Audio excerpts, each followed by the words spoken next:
replacement LCD screen, HP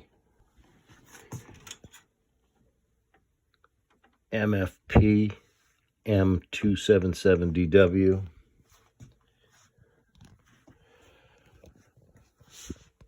Pry open the sub deck.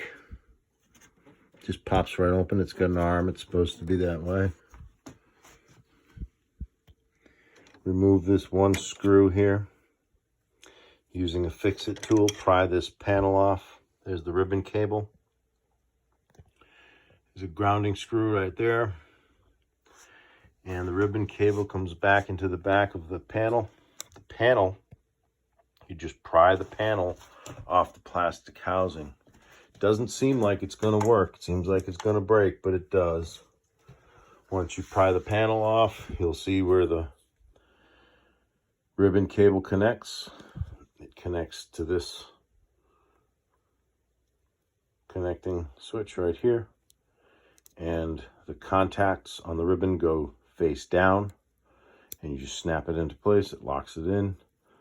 Make sure you set the ground cable. Reassemble and should be good to go.